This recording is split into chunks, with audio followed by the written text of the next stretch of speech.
So Welcome back to Ridiculousnessness. here's the beginning of the Marge.io testimonial that I've started writing. Yes, let's hear it. Um, I'll read what I've written, like fully fleshed out in style, and then just give you the bullet points of what's going to happen next. Okay. From the desk of Chief Master Sergeant Redacted, Joint Special Operations Command, regarding Operation Neptune Spear. The following disclosure risks JSOC and DoD organizational security and violates chain of command by contradicting prior Operation Neptune Spear briefs. These concerns are superseded by Margie Goggles' revolutionary potential to safeguard and improve quality of life for the American public and armed forces. Military history hinges on the United States' success or failure to leverage control of Margie-style technology and subsequently wield the threat of cyborg super soldiers. Within the Naval Special Warfare Development Group, aka DevGRU/SEAL Team 6, Senior Chief Petty Officer Redacted represented the experimental vanguard of field testing for the ocular implement codenamed Military Augmentation for Reconnaissance, Gunnery, Infiltration, Exfiltration, aka Margie goggles. SCPO Redacted received orders to accompany his DevGRU team members as an auxiliary. Neptune Spear was presumed, I was going to say, like, he was supposed to just wear them to try them out because Neptune Spear is when they killed Osama bin Laden. Uh, Hmm. so he was supposed to just like tag along wearing the Margie goggles, see how he did. But I'm gonna make reference to a like a setting, like a physical toggleable meter on the Margie goggles between maternal and sultry, and it was set at the halfway point between per Marge.io instructions to SEAL Team 6, but some accident he like the knob got toggled all the way to sultry, like maximum sultry, and so he outran the canines and made it to the compound with like before the vehicle that was supposed to take them there like he broke all presumed uh limits of human anatomy to sprint to his target objective. So motivated was he by Marge, because she was getting him that horny, and successfully made it to, yeah, whatever. Just like this guy's blowing the lid off of the story that despite what the military said initially, one guy killed Osama bin Laden on an extra strong dose of Marge's legs. I'm here for it. I love it. This is great shit. We've got to make the terrorists appear like Homer or something, I guess, Yeah, right? yeah. Yeah. I thought you were gonna say have some like uh what's that called? Makeshift version that like sort of works but not as well. I don't know.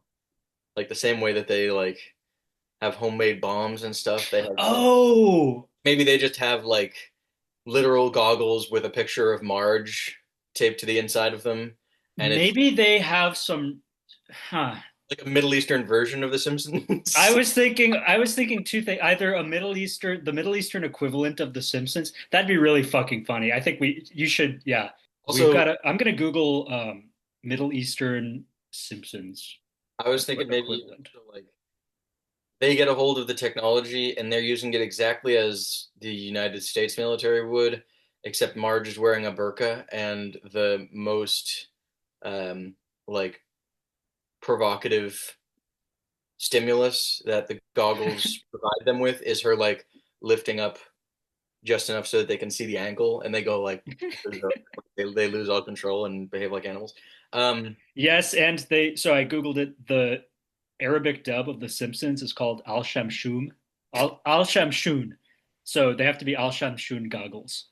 okay, also it's occurring to me like if I tuned into a podcast, if I tuned into this podcast episode with no other context, I would have no fucking idea what's going on. Yeah, well, this is recondite knowledge that's reserved for the privileged few, dear listener. So if you don't get it, Stick I don't know around. what to tell you. I guess you're just you're not blue shifted, is really what it is.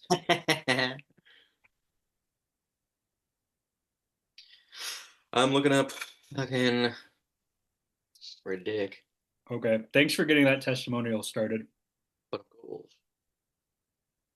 You've got some top notch shit there. Thank you. I put up separately, I started drafting something else that I will probably want to discuss later in the episode. I got a crisis management plan going. What does that mean? It's it's like the part of a business proposal that outlines what your company will do in the event of a crisis of some sort. So I For out example, being tens of millions of dollars in debt. yeah, I think Rob probably overlooked that aspect of the whole business thing, but maybe we should just get into it now. I don't know. There were two other things I was thinking. Well, Oh yeah, before we worry about that, what do we have on the menu, ridiculousness wise? pretty remarkable that psychedelics post that I sent to you to just really straight up our alley. Oh yeah, we're gonna have to take a look at that Yeah. subreddit. I was watching there are a lot of YouTube videos that the one I was watching last night that I think it was at least a similar channel to the one that made that post on YouTube was it was a channel that had a video about it was like this like hour long description of someone's experience of meth addiction. It was interesting stuff. It's not Um, that soft white underbelly thing, is no, it? it's usually the thumbnails are like hand drawn. They're going for an aesthetic of like or an effect of it being like horrific and very real, or something like that. Like Hmm. straight from the I don't know what the fuck, who gives a fuck. Anyway, our new ones. We've only got two. Seems production is slowing down a tad. Signs of the end, unfortunately. As of 4 days ago, we've got ridiculously humiliating rejections caught on camera. After that, in the title, after that phrase, they've got a hand emoji signaling stop. In the thumbnail, we've got is that Lolo? I think it is. That's Lola. Yeah. Yeah. Lolo looking, I don't know, would you say pre-Raphaelite? However, mixed race, um, with the hair and stuff. A top that matches her skin tone. I'm mostly, In a word, mommy.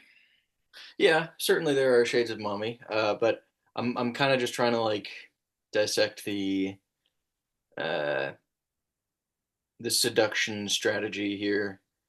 But I also get the feeling that we're putting more thought into it than they ever have. The hair behind the ears has a high elf uh, Ah, quality to me. interesting. So we've got the Regal. She looks regal. yes, yes. That's kind of what I meant by pre-Raphaelite. I'm probably misusing that term. Um, I just see curly hair and she seems kind of like fancy. I don't fucking know. But in the background, most of the thumbnail is taken up by the image of a guy who is leaning across a counter of like a restaurant or some shit and trying to spit some game to a woman who works at said restaurant or establishment or whatever the fuck, and presumably he's going to be rejected. I don't know. That's not speaking to me too much. Um, there's also, as of 3 hours ago, ridiculously bad at work. And we've got Stilo explaining something and a guy falling forward into some muck next to another guy who's wearing a suit. So I don't know what their work is, but there seems to be a common through line in these two most recent transmissions from beyond the veil that ridiculousness represents of failure, of humiliation. Although those are kind of goes without saying for fail videos, but it's specifically focused on. Seems like it's probably going to be a lot of men attempting to be manly by either working or being successful incubi, and either literally or metaphorically falling on their faces. So yeah, I don't know. Yeah, very timely given Rob Dyrdek's recent effort at seeming You manly in the sense of like trying to be an entrepreneurial kind of guy with this existence.io stuff. And as you said, falling on his face, humiliating himself publicly. you insert that image there of the guy laying down attempting to appear sexually desirable across whatever counter this is at whatever restaurant or whatever the fuck. Maybe that's Rob, and the woman that he's trying to spit game to is everyone who watched his press briefing about existence.io. Yeah. It's these are symbols of, it's really ironic that they don't have March.io on their side, because it seems these are symbols of impotence, symbols of uh failing, declining fertility for the ridiculousness empire, signs of the end. That's like that old phrase, um, good men or strong men make ridiculous times make ridiculous men make ridiculousness times make strong men. And And great men make ridiculousness. yes, yes. Great men can fully fucking conceive of the dialectics at work. We're not caught up in the riptide of all of these base human struggles. We view, not unlike those. Have you ever? I don't know how many comics you read, but like the Watchers, you know, Not familiar. they're these little bald alien guys who I think they're in the Green Lantern comics. That's us. We Mm. look down with what's the word for like you don't give a fuck, like impassionate something. We look down and we don't give a fuck on everyone else who's all eh. We look down on them with a sort of aristocratic contempt, you might say. There you go. There you have it. So I don't know. Do we want to watch men spill their spaghetti, or be incompetent physically? I want to watch ridiculously humiliating rejections caught on camera solely because the other option has Stilo in the thumbnail. You know, So we're gonna fucking I boycott that cannot. one. I cannot follow your logic there. I'll stop sharing. And then once we get this shit going, two things I want to get out of the way. I'll get the first thing out of the way because it's quick, and then I'll segue into the second thing I had in mind. Although if you Please, don't think, please what's tell me up? it's firing Curly. What about him? He's dead to me at this point. I don't even know what to say. I was just saying. Please tell me one of those things that you want to bring up is firing Curly. Oh, that has been on my mind. I don't know what to do with him. I really don't. That is something we're gonna have to figure out here pretty soon. Because really, what's going on? He's making us look like dicks to the listener. You know, Yeah, it's like like, guys, an obedient third mic. You know what kind? And it's he's taking advantage. He's taking our kindness for weakness. What he's sort of leveraging our the charitability we're displaying by keeping him on the payroll to make it seem like he himself has control over us, and it's simply not the case. He came groveling to us, begging to be part of our meteoric ascent to Hollywood and beyond, and now he stands idly by, hand in his pants, whining. Ha! yeah. Sickens me just to think about it. I mean, yeah. Regarding our meteoric ascent, that is something I think about a lot regarding Curly. Is like he really had the chance of a lifetime here, just a free ride to fame and fortune, and he fucking blew it because what he has to go look at the video taken by his smart bird feeder. I don't know. It's like if Steve Jobs was like soldering together a circuit board and he was like, "Hey, can you hold this flashlight? I'll give you 10% of my empire." And he's just stood there holding the flashlight saying, I want to take my, what is it, take my grandmother out to get groceries? Fucking pussy. Yeah, Get her an Uber, bro. Boss yeah, up. that's what he said to us, listener. That's why he's not on this episode. And keep in mind, that's my grandmother too. You don't see me not podcasting so I can take her out to get groceries. She can get her own groceries. Yeah, exactly. The fuck. Ah, no, shout out to grandmothers everywhere. It's Well, this holiday season. I'm thankful for my grandmothers. May they both rest in peace. and in any case, I first thing I wanted to get out of the way this episode, I wanted to issue a retraction regarding last episode's installment of Austin's Ragtime Corner. I mistakenly said that Memphis Blues by W.C. Handy, which I think was published in 1912. I mistakenly said that was the first published song to feature the 12 bar blues chord progression.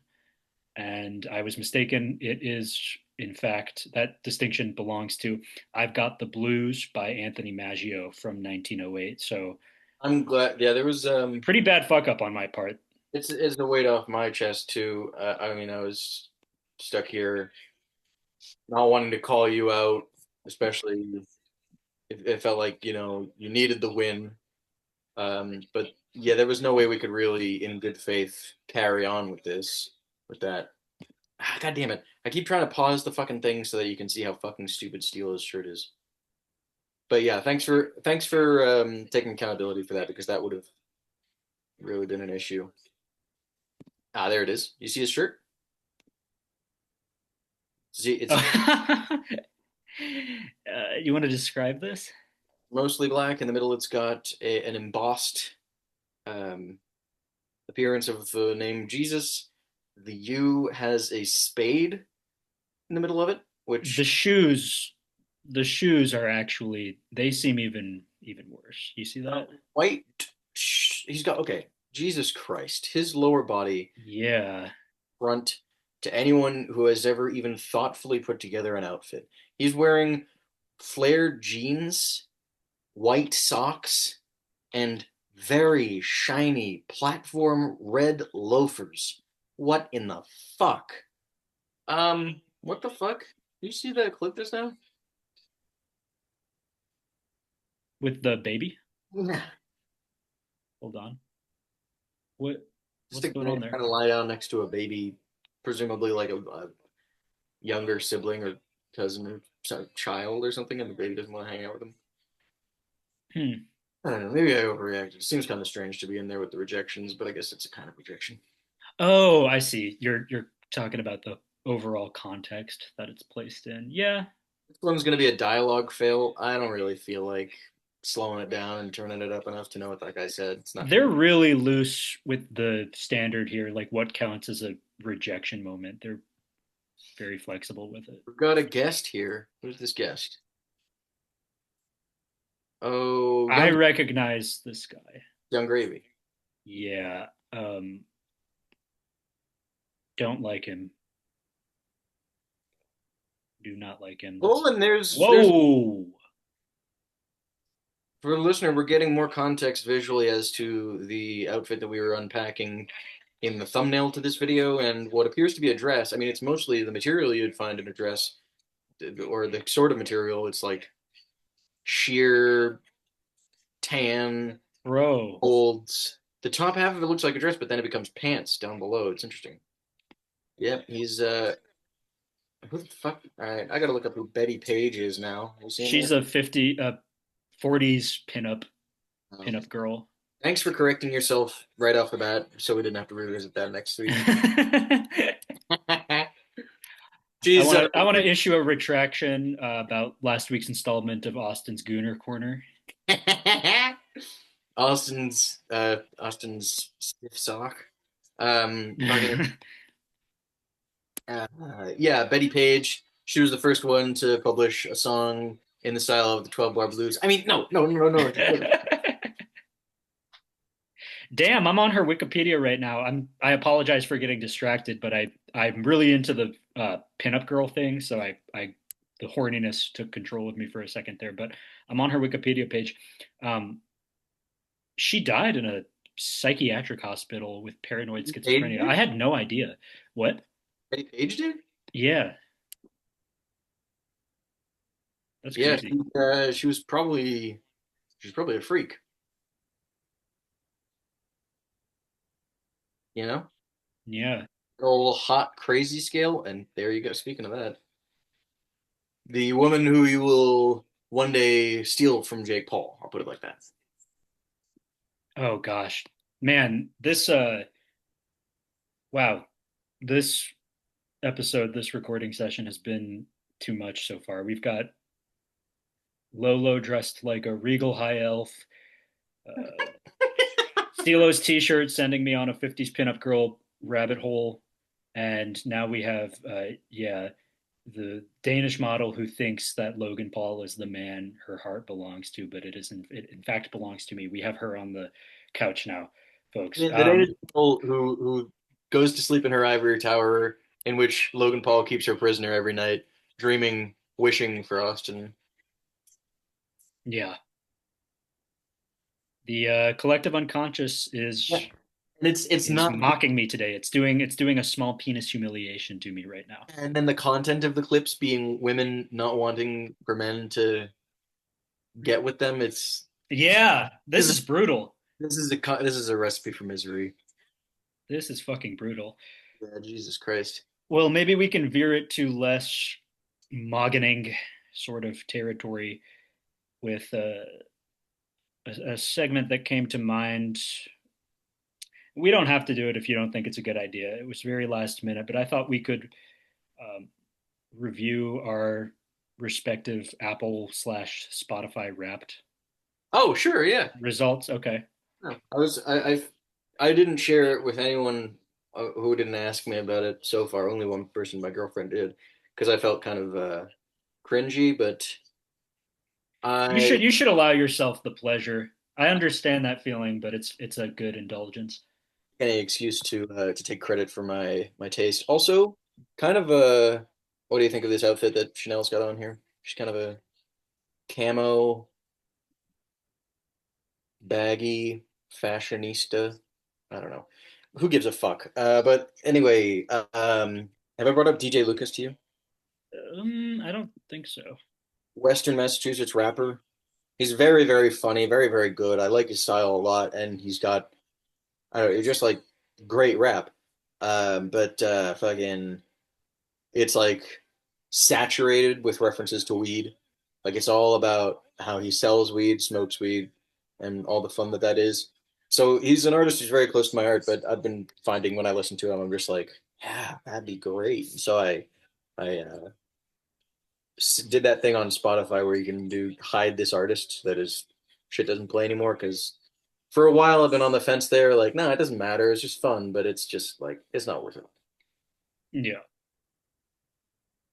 Oh, for once we've got a guy turning down a girl, although they are in like elementary school, and he did Do you it want? by dabbing. Yeah, let's do the rap. Yeah, read yours first because I already showed you mine privately, so we can. I'll do mine second. If you have it in your web browser, you could share your screen, but if that's too much trouble, don't worry about it. I'm just opening Spotify. It was basically. Are you aware of the artist Giveon? No, He's a an R&B artist with a very distinct voice. If you know the Drake song where the sample or whatever is saying 2:30, baby, won't you meet me by the bean? You heard of that? not familiar. Well, he's talking about meet me by the bean, meet me in St. Louis. I don't think that was there or whatever. But that's him. He released an album called Beloved at the beginning of the summer, and I spammed that. It's less a matter of me being, I mean, I really like that album. I listened to it a fuck ton, but it was also just I don't know. I I'm aware that this was a year in which I struggled to find music that I liked enough to listen to. It was him. Haim had an album called I Quit. That was good, Mm. so I listened to a little bit. But yeah, not a whole lot of interesting stuff. Juco, an album by Remble, who's a rapper, um, who's good. He like it's a lot of like grimy, well written references to being a savage gang banging murderer, but delivered in this very proper tone of voice. It's neat. It's is different. Hmm. So yeah. Him and then a rapper called Mike, who's just mumble rap with cool beats. Young Lean was in there. That's Oh, kind of it. Oh, and then one song by Tame Impala off their new album called My Old Ways. That's really, really fucking catchy. But yeah, that's basically it. I used to be into Young Lean quite a bit. Yeah, I wouldn't say I think, what is it called? He had an album. It wasn't Psychos. It was, I think his self-titled, well, a recent album called Yonatan, his name. I think I listened to that a fair bit. I don't know. But anyway, Well, that was not a very interesting way of delivering that information, and the information itself was kind of forgettable. well, your Spotify Wrapped has more than that, though, right? Like it tells you top genres and like your listening age or some shit. I don't know Or how to in get. like the day of the year you were listening to the most music. Or you might be looking at the wrong thing in your app. I mean, I when it first came out, I looked at all that. So let's see. Okay. Uh, I listened to roughly 23,000 minutes of music. Fucking, oh yeah, I'm 71 years old according to them. And they're Hmm. saying that they said because you were into music from the early 70s.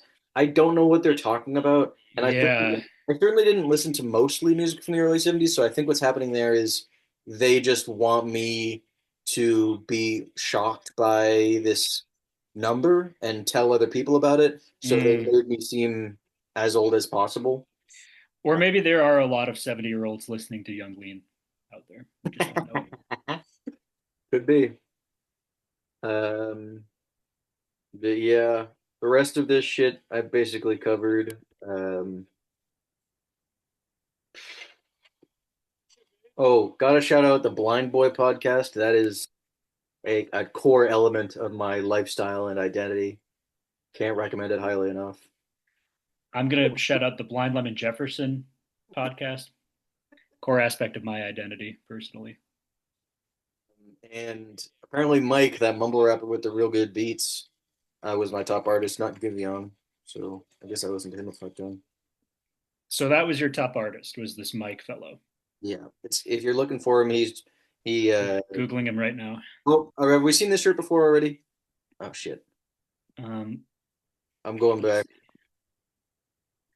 We have seen that one before, but It's you are Black, welcome to describe it again. Black Statue of Liberty. Um, so yeah, that's and you can guess who's wearing that. Oh, did you get this thing about where it's like they put you in a club?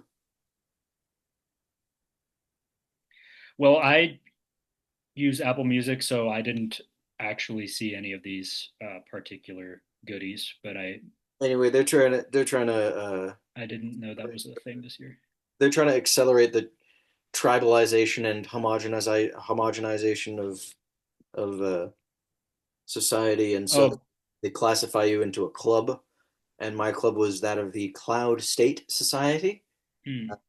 We find peace through music. Doesn't seem specific to anything. New members are gifted houseplants. That is meaningless. And my role was that of scout, saying that which means that I listen to the freshest releases, always pushing my club forward.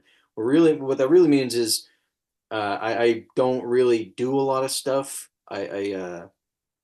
I'm kind of a bum, and one of the apps that I use on my phone to fill my ample free time is Spotify. I keep just refresh or opening it to see if there's something new. Hmm. Really quick, I want to clarify something for the listener. William was describing the T-shirt with the black Statue of Liberty and said, "You can guess who's wearing that." I just want to make it clear it was Rob's dad. They had him on the show. He was wearing that. That would have been a lot funnier if I said it after you said that thing, but whatever. Stilo was silent and just kind of giving Rob's dad a look the whole time. You could tell uh, took that from Stilo's costume rack. By the way, I googled Mike the rapper, and I don't recognize him. I'm, as I've said many times on this show, way out of the the hip hop slash popular music loop. But uh, Killer Mike came up in the Google image results, and I do know that guy. And this is a very recent picture of him. I haven't seen him recently, but I want to just throw this out there. This motherfucker looks fucking old. He's getting fucking old. He's also, I don't know the details of this, but somehow a significant figure politically. Yeah, well, I know he repped Bernie very vocally back in, I guess that would have been 2016 and or Also, 2020. I don't know. fucking, did you have I talked about that show, The Lowdown? Ethan Hunt, like noir sort of miniseries on fucking HBO or some shit like that. Pretty decent, pretty funny. And Killer Mike's in there. Mm. His character's kind of just always nonchalant and angry, so fucking not like a performance to write home about, but I know something, so I'm going to capitalize on the value of knowing something by saying it. Many famous mics in hip hop. You got Killer Mike, Open Mike Eagle. This mic you're telling me about.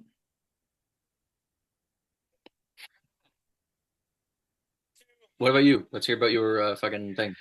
All right, let's see. Let me get it pulled up.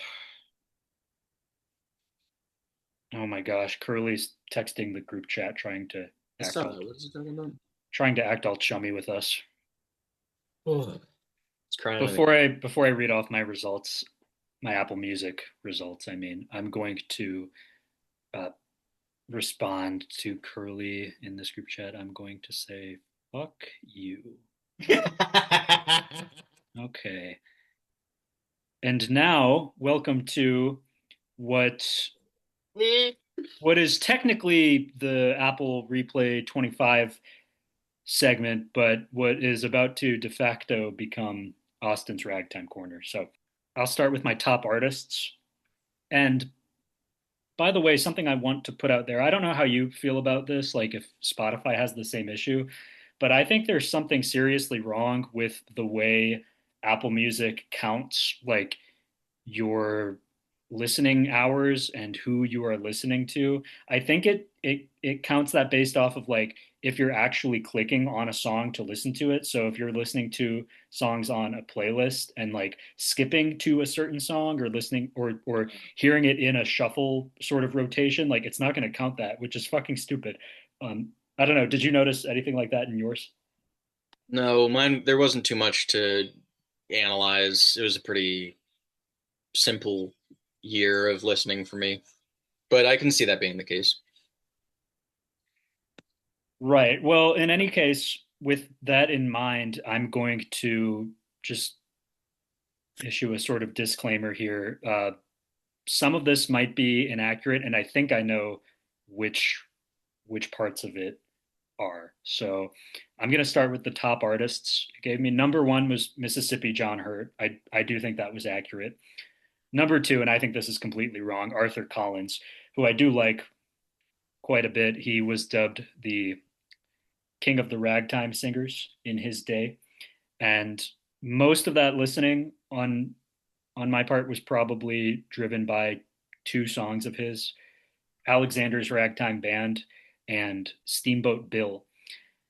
And another interesting thing about Arthur Collins, he had a high profile musical partnership with another famous Tin Pan Alley singer of his day, Byron Harlan, and a recording by those two as a duo that I was listening to a lot this year was Under the Anheuser Busch, which was also recorded by Billy Murray, and it was written by Harry Von Tilzer and Andrew B. Sterling. Any relation to Sterling Stilo Brim? I I don't hope know. not. I That hope was not. that wasn't funny at all. It's okay. But anyway, Arthur Collins, number two on my top artists. I don't think that's right. I was listening to him quite a bit though. So number three was Blind Boy Fuller. I believe that, a Piedmont blues musician. Number four was Blind Blake. Number five, and this is one of two one of the only two rock musicians on this whole list. Number 5 was Captain Beefheart and his Magic Band. One of my favorite groups, Captain Beefheart. I think he was the greatest rock artist of all time. Number 6 was Charlie Patton, Del- Delta Blues pioneer. Number 7 was Henry Thomas. Hal Tom. Number 8 was Jelly Roll Morton. I really thought he would be higher, and I think once again with the way Apple Music counts these listens, I think he probably is higher on the list in reality. Is he fat? When people call themselves Jelly Roll, is it because they're fat, like the Jelly Roll who's currently making music? No, first of all, fuck that guy. Second of all, Jelly Roll at the time was African American slang for a woman's reproductive organs, and he he adopted that nickname when he was 12 years old, performing in brothels. Um, Jesus Christ. yeah, and crazy, right? Yeah, he was from New Orleans and he would perform vulgar material in brothels as a 12-year-old. Huh. Yeah, and he was a very early jazz artist. And for the listener, I strongly recommend his compositions New Orleans Bump and Sidewalk Blues.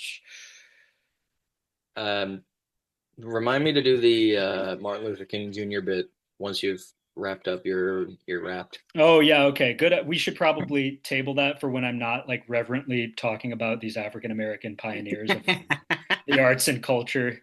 So we will get to that when we will get to that after. Great bit, by the way, just for the listener. You're going to want to stay tuned for this. Number 9, the only other rock artist on this list, Bob Dylan. Number 10, Scott Joplin. Once I think he should be higher too. Number 11 was Cab Calloway. 12 was Blind Lemon Jefferson. 13 was Geechee Wiley. 14, this is weird. I think this is wrong.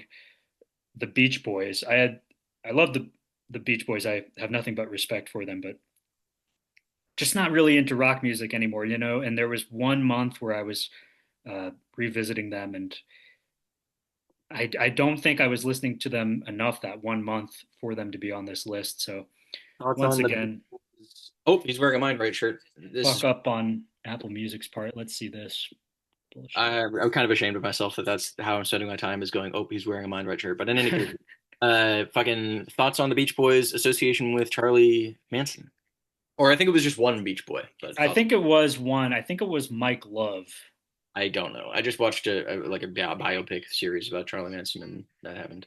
People, you hear you get the notion a fair amount, but it's really true. Hollywood, the entertainment industry in America, it's it's some quite a bit of scum involved. I've Yeah. probably mentioned this, but I once listened to an essay that David Foster Wallace wrote about the porn industry in America, and it's referred to Hmm. as the Big Red Son, SON, male offspring, as in sounds like a dick, and also the son of Hollywood because they're so geographically and monetarily intertwined.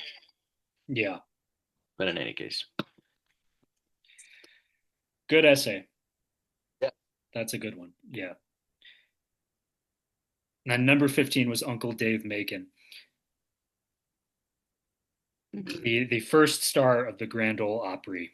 And he was known as a really magnetic performer. There's only one extant video of him, but he was a banjo player, and he would do this trick where he would throw his banjo up in the air, spinning, be up in the air spinning, and somehow it would still be strumming midair. What? Yeah, How the fuck? I don't know. I there are people who can replicate the trick, so there's obviously some secret, but I haven't looked into what it was. I'm looking that up. Yeah, Uncle Dave Macon is the name. How can I still hear the fucking video?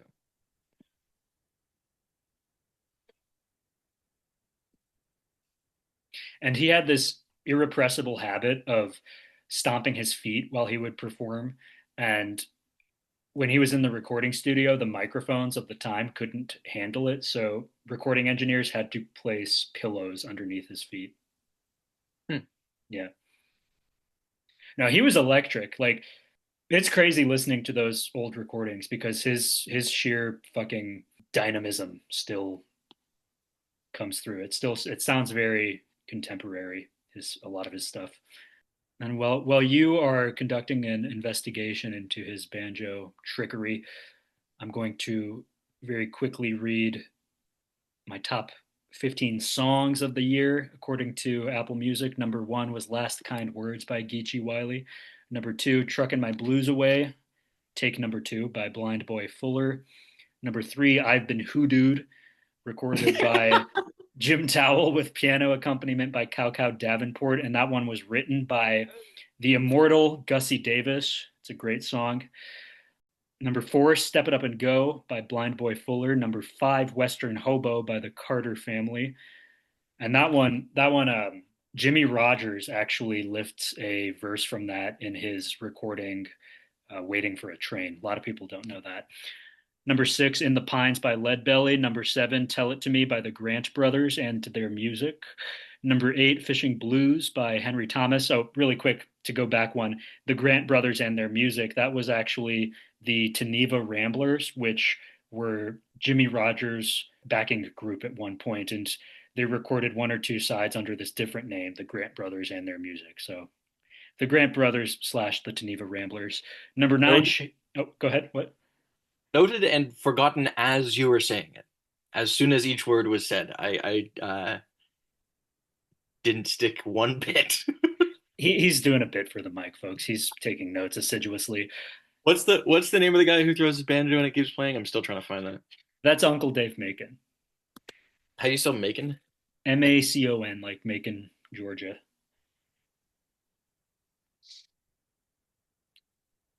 Then number nine was Shake It and Break It by Charlie Patton. Number 10 was Minnie the Moocher by Cab Calloway. That's a banger, bro. It's a banger. It's a fucking On banger. well, folks, let me tell you about Minnie the Moocher. Number 11, Diddy Wah Diddy by Blind Blake. Number 12, New Orleans Bump by Jelly Roll Morton. Number 13, Teasing the Frets by Nick Lucas, a very old time jazz guitarist. That's a great fucking tune. Number 14, Keep My Skillet Good and Greasy by Uncle Dave Macon. And number 15 was TB Blues by Jimmy Rogers.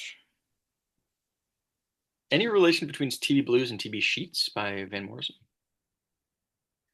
Could be. I would imagine Van Morrison is a Jimmy Rogers fan, but And I've found a video which I think may be the one that you were referencing with Uncle Dave Macon doing the banjo trick. Let me see if no, I don't think SyncTube's going to accept the Facebook link, but I think sharing screen will achieve what we need.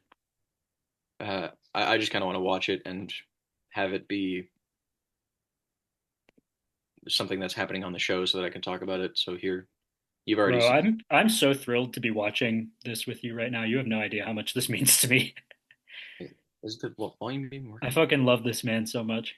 I mean, all credit to fucking Uncle Dave for, according to you, breaking the laws of physics.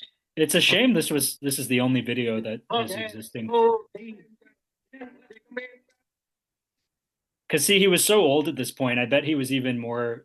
okay, well, he's flipping his banjo around. I'm not convinced that the banjo itself is continuing to play. He's got another guitarist there. He'll throw it in the air in a second. This you've seen this footage? I think I have, yeah. This should be the only extant footage. Extant footage. I don't know. Okay, here's what you should do. Go to YouTube and then search like Uncle Dave Macon banjo trick, and you'll see people replicating it, and they throw it up in the air. Like Banjo it's tricks. yeah, try that one. Yeah, he's doing Keep My Skillet Good and Greasy. Fucking love that song. For the listener, it's a guy posted 2 years ago. Johann Broborn. Okay, he's nice with it. You ever play any banjo? No, I want to badly. He is nice with it. Dude's got a fucking chiseled ass jawline too. Dude, the Virgin Uncle Dave Macon versus the Chad Johann Broborn. Are you acquainted with the Trailer Park Boys? Oh wow. Yeah, no, I used to love that show. Really But went the downhill though with the Netflix reboot. oh yeah, they sold out. I'm happy for them they got the money, but yeah, the show went down the fucking shitter. But Liquor and Whores. Yeah, yeah. Oh shit, he did There it. we go. Yeah. Okay, so I did exaggerate with it didn't really go up in the air, but that's how Uncle Dave Macon would have done it. Oh, Yeah. So how the fuck does that work? I guess he'll tell us. There we go. There we go. He's doing it. Yeah, yeah, that's it. Okay. I think he's Put some fucking strumming on the respect on Uncle Dave fretboard. Macon. Yeah. You know what I mean? I think he's strumming on the fretboard. Right. Damn, bro. Yeah. He's got that shit dialed. Yeah, Shout out to dude. Johann Broborn. We need him on the pod. Only 714 subscribers. It's a Fuck. crime. Video number 70 of my Trad Thursday series. Bro, he got that shit under his leg. Did you see that? Yeah, he's going off. He might be the reincarnation of Uncle Dave. Is this nephew Dave Macon? Yeah, he is the Ubermensch. Also, are you seeing this profile picture? Where did he come across this? How, this portrait of himself in that Yeah. style? This is he is a man out of time. He is his own. He's doing his own thing. Ooh. He says in that song, I's gwine to the hills, gwine to buy me a jug of brandy, gwine to give it all to Mandy, keep her good and drunk and boozy all the time, time, keep her good and drunk and boozy all the time. So that guy got pussy. Very That guy got mad pussy. yeah. It's a very cozy image. I mean, the like titular phrase of that song, "Keep my skillet good and greasy all the time." Yep. That's nice. I like that. Yeah. Yeah, no, it's a good little phrase. Well, folks, there you have it for the music segment of the show. Should we get into Marge.io stuff, or do you just want to keep sitting back and letting the ridiculousness sewage pipeline flow? We would be on to the work one. So yeah, I don't know. You've added a lot to that Google Doc, so I mean I think there's a lot of great content there that you may as well cash in on. Okay. If you want to throw on that work compilation while we're doing it, Yeah, that yeah, yeah. Here, I'll get that going. okay. Oh, and then also while I'm doing that, I'll give the folks a prototype of my Martin Luther King Jr. speech bit. Uh, Oh yeah, this is good shit. so what year? When was that? Where was the March on Washington? 60 something? I'm gonna guess 64. Oh, 63. You were close. So if you can imagine it, listener, it's August 28th of 1963, and Martin Luther King Jr. is taking the podium on the Washington Mall and addressing the thousands of hopeful activists, black and white, in the audience, and telling them, "I had a dream that I was back at my elementary school, but it wasn't my elementary school. It just kind of felt like that. You know how when you're dreaming and you're in one place, but there are no walls, you can just kind of tell that's where you're supposed to be. And that's where I was." And I saw my mother, but she was 10 feet tall. And I said, Mother, how'd you get that tall? And when she opened her mouth, all that came out was cornflakes. And I tell you, those cornflakes, I could taste them just by looking at them. It was the weirdest thing ever. Anyway, something like that.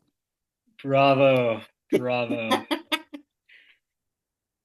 That was better than anything that has aired on SNL in the past 10, 20 fucking years, dude. I'm just cooking up a sync tube. Link, you can jump into your March.io. The Okay, freaks. yeah. Well, honestly, rather than read off what I have added to the document since we last looked it over, I guess I want a second pair of eyes on the like crisis management plan that I'm Okay. tentatively fiddling with. So I'll read off what I have. I'm going to read off what I have so far with this, and then at the end, I'll express my concerns and we can brainstorm. Clarify, you're reading off something that isn't yet on the Google Doc. Correct. So here's the crisis management plan. It is crucial for any organization to have a clear plan in place for responding swiftly to a crisis. This is especially true of Marge.io, a technology that promises to usher in a momentous period of change with a high potential for societal volatility. Cyber attacks, organizational mishaps, diminished libido among viewers. There's no way to know when such crises might occur, but thankfully we can determine in advance how to combat them. To illustrate our crisis management plan, we shall consider the example of a hypothetical data poisoning attack. Data poisoning is a type of cyber attack where malicious actors manipulate or corrupt the training data set used by an AI model. Threat actors could alter Marge.io's training dataset to skew the model towards a number of unwanted outcomes, including, but not limited to, pornographic images of Homer instead of Marge, images that contain offensive content, such as Marge performing analingus on Cambodian dictator Pol Pot, or or perhaps even random images with no focus on sexual content or any particular outcome, such as images of Tin Pan Alley superstar Walter Van Brunt.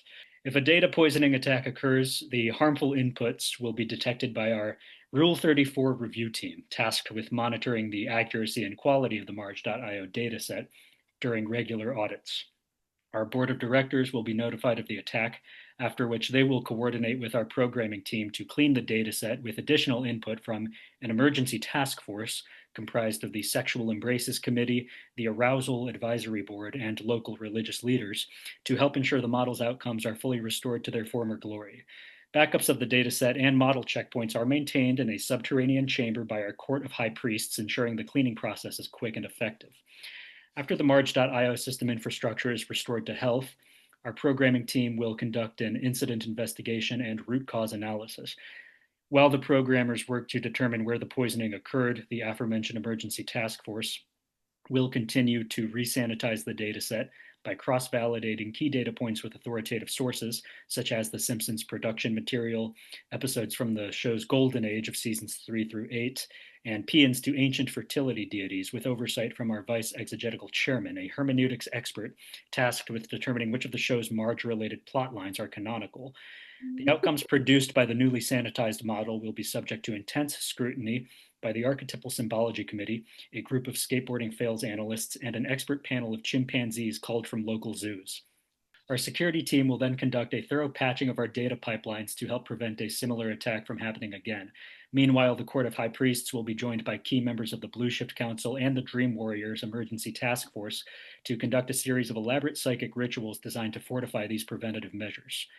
At this point in the crisis management process, our public relations officers, with ultimate approval from the 14 elders, will coordinate and deploy a series of statements to explain the crisis and reassure Marge.io users and other stakeholders.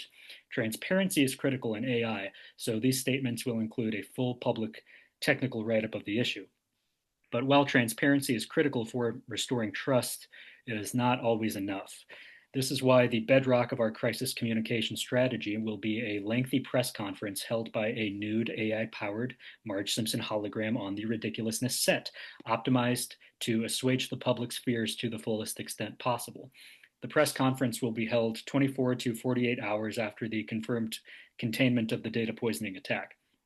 Throughout the conference, Marge will remain calm, transparent, and forward looking, simultaneously bespeaking the urbane manner of a serious AI company and the nurturing air of a cosmic matriarch. Her explanations of the attack's technical aspects will be peppered with motherly interjections, such as my special little guy, to balance credibility with comfort. At the end of the conference, Marge will take a limited number of questions before finally reminding viewers that she will always be their mommy, will always love them no matter what, and will never ever abandon them. This plan is designed to be fast, efficient, and highly coordinated, ensuring speedy recovery and minimal damage caused to March.io's operations, brand, and reputation. Bravo. The only two things that stood out that I would change were the phrase former glory seems like a departure from the surrounding technical diction. And when I you agree. say transparency in AI, that phrase is repeated shortly afterwards in a way that I think could probably be consolidated for the sake of Okay. eliminating that repetition. But besides that, fucking top notch shit, man. Well, thank you. My main concern was the portion where I'm outlining like the chain of command and all these different committees. I was trying to go for just like maximum convoluted bureaucratic bullshit. But I don't know. I mean, did that come through? I feel like there's Yes. something missing. I don't know. No, the fucking Okay. state board fails committee and the high priests and shit. It's excellent. But I guess an attendant concern, like, do you think I'm getting too high on my own supply? Am I breaking face too much there? Face. I kind of what I like about what we have so far with this proposal is that we're never really winking, you know, and I'm worried that portion gets too close to winking. By the way, I see the SyncTube link you sent out. I'm joining the room now. Oh yeah. Well, I don't know. Oh, had you been watching? I hadn't been watching, so I'll bring it back up. No, I have not. I can't. Like. I don't have a clear idea, like off the top of my head, of where, if at all, we like indicate to the audience of the proposal that this is a silly thing. I don't know if that's such a big issue. Okay. The thing that's more at the forefront of my, I don't know, reception of that is the quantity. And I've been watching a lot of videos lately of analog horror um, series on YouTube, or well, Like I don't know. Skidamarink, that kind of Yes, thing. Yeah. yes, or well, I don't know if that's one of them or what the specific bounds of the definition of analog horror is, but more stuff where like I've been watching breakdowns. So one guy goes through the whole world building of an analog horror thing, and usually that starts out before that breakdown. Like the thing that he's breaking down is a YouTube channel will have a whole bunch of different videos of lost footage that if you watch all of them, this larger cohesive world will become apparent. And Right. it was I was just like, I love it. I'm wondering though, besides us, who is going to get this far into the document? And it was, I don't know. I mean, it's gonna fucking, I don't know how we would go about something like that. I don't know that we would really even find an audience even then. I But mean, I think the pointlessness of it does add to the comedy, though. like you can flip 40 pages in and find that it's still like Right. And significant. and if there's one person who makes it through the whole document, it like I don't know, my philosophy is kind of like at least that one person, It's at also least that's one person. I don't know. not that does I don't even think that is necessary so long as we have fun writing it. But that was just Yeah, something we were talking about. It was like for sure, for sure. I'm enjoying this as I think the most important audience. Well, honestly, the only other thing I thought we need at this point in the proposal is a call to action. And would I be is it do you have too much on your plate right now to write that? Because I know you're in the MFA application process. I don't want to inundate Um, you. You should definitely prioritize that. But I do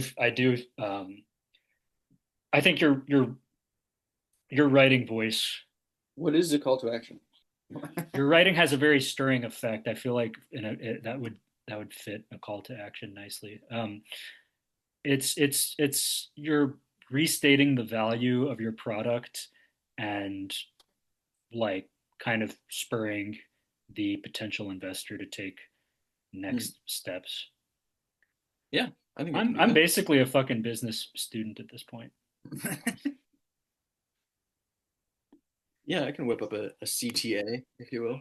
Okay, hell yeah. Well, I think we're on the cusp of success here because this thing's just about finished. Yeah. Bravo And to a lot of you put in a lot of work, bravo to bravo to everyone involved, which is just us and not Curly. which emphatically does not include Curly. Yeah. Bravo to anyone at all who is not Curly. Just a general good job. Wow. Look at In the rapture that is the blue shift, Curly's gonna be the schmuck that's left behind. this. Oh damn. Should we make fun of drug addicts or look at pictures of naked porn and cartoon? Oh yeah, yeah. Okay, I have 15 minutes, so whichever one you think. Well, we gotta do that one that I sent. Okay, so how about we start with that and then get into the rest of that subreddit? Yeah. It's r slash Uh, LSD for the listener. Oh, huh, that's weird. That came up on I see. It was a YouTube channel that posted this, but they posted screenshots from a Reddit And I subreddit. want to say this has crossed my mind before doing r slash LSD or a similar subreddit of that caliber, but I was always reticent because I feel like it's such a mainstream drug. Like how crazy of a person, how crazy of a type of person could it attract? But based off of what you sent and what you're about to read off, what you sent to our group chat, what you're about to read off, I think it is well worth our time. We got to give them the benefit of the doubt. There are going to be comically ridiculous people doing all substances too.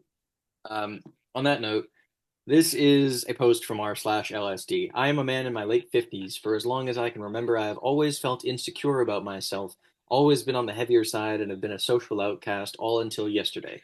I took 600 UG. What is it? I don't know what that measurement is, but I see it a lot in LSD forums. We took 600 LSDs and had an ethereal experience unlike anything. I have taken smaller doses of acid before, but never before have I felt this free. When I peaked, I sat outside in my backyard and stared up at the stars and felt like I was a part of the cosmos. I held a deep conversation with my subconscious and apologized for thinking so low of myself, and also forgave myself. Also forgave myself. I spent the come down laying flat on my back listening to Stravinsky. I am a changed man. TLDR, stars made me realize I matter even if I am small. Parentheses included a picture of myself because I am not afraid anymore. Say what you will. I know who I am. And that's the picture of himself is what caught my eye, dear listener. Because he is, I mean, no offense to the guy, but he truly is an ogre. He does not look like he's in control of his mental faculties. Part of me wonders if this is a joke that somebody like came up with that little script about self-realization and acceptance and then like as a punchline, posted this picture of a guy who looks like he's mentally handicapped. Big, stalwart white man laying down on a pillow, bald, mouth agape, teeth bared, sort of smiling.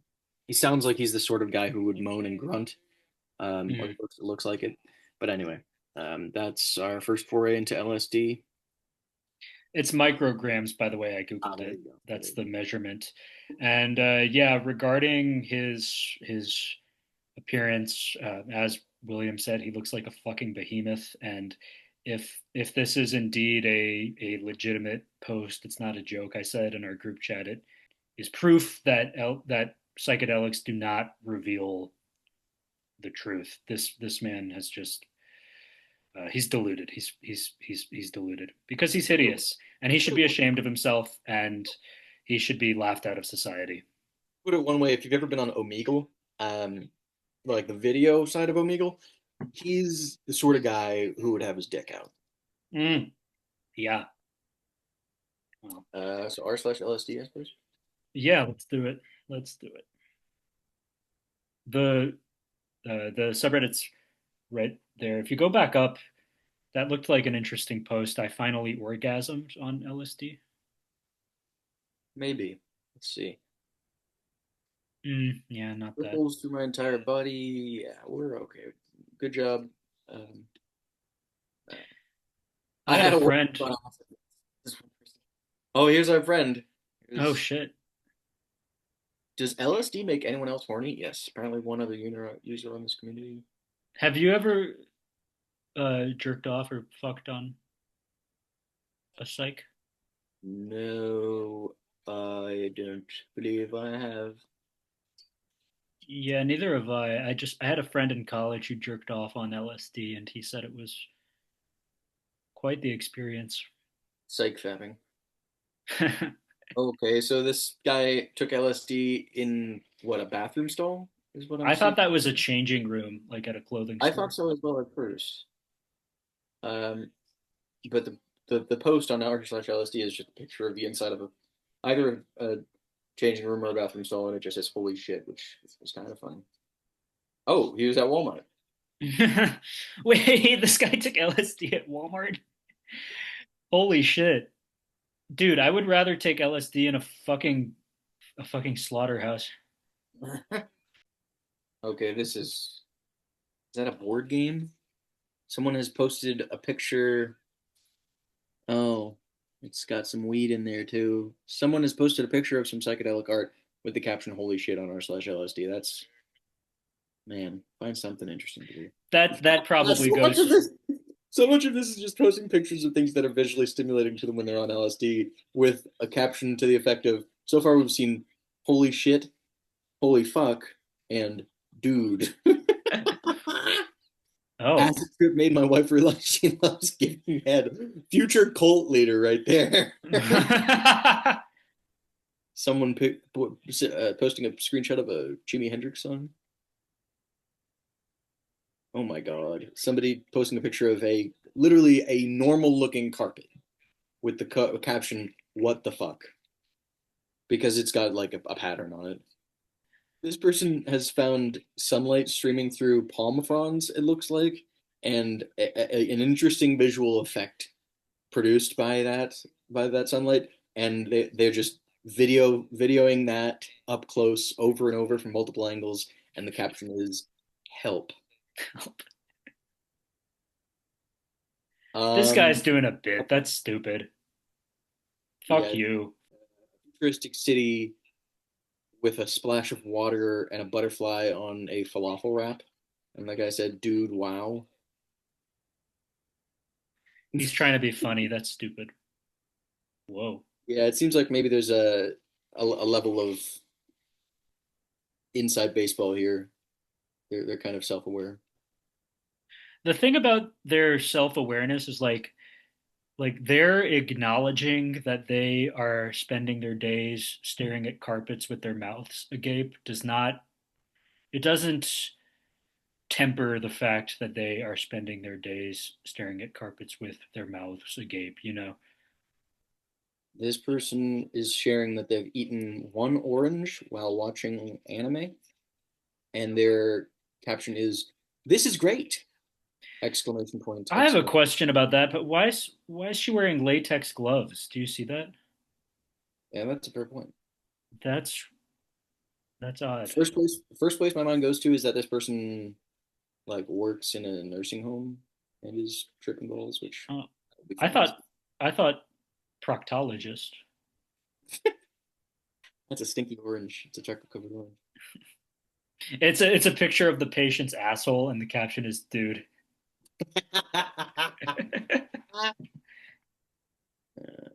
Oh, Vyvanse and LSD. That sounds violent. Whoa, can you click that? I'm curious what that feels like. That can't be Taking pleasant. 300 milligrams of acid, and can I take my Vyvanse 30 milligrams with that, or would it kill the trip? Won't kill it. Might make it weirder, says one person. Weirder. Don't Stims and mix acid don't well. mix well. Uh, as Facts. someone When who wrote, I Sorry, we're talking over you. You do the talking. You do the talking. Go no, ahead. no, you go. I was just reading it out loud. I don't even know if it's going to be funny. Facts. When I mix my stims with the trip sauce, it tends to make me more prone to tapping into my paranoia. Tapping into. Yeah, that cannot feel good. Lucy doesn't like stims, says one person. Another person's username is Lucy Shine Bright. Oh my gosh. All right, guys, that's pretty funny. For the listener, they've taken a picture of some packaging for. Ooh, I just found a really satisfying pimple on the back of my head. Um, Nice. they've taken a picture of a guy on a picture of a guy on a pack on some packaging for like a mixing machine, like a KitchenAid mixing machine, and he's smiling at the camera, operating a pepper grinder, and they've captioned it, "This guy's hilarious." So, yeah. Yeah, it's pretty lame. Can't lie. I think I head out to go to Okay. dinner. It's just occurring to me. I've got a telehealth appointment in half an hour, so I gotta quickly whip up some stir fry. Yeah, no problem. I need to go eat myself. I'm hungry as shit. Another day, another dollar. Hmm. All All right. right. Well, I'll let you go. Have a good night. Toodaloo. See ya.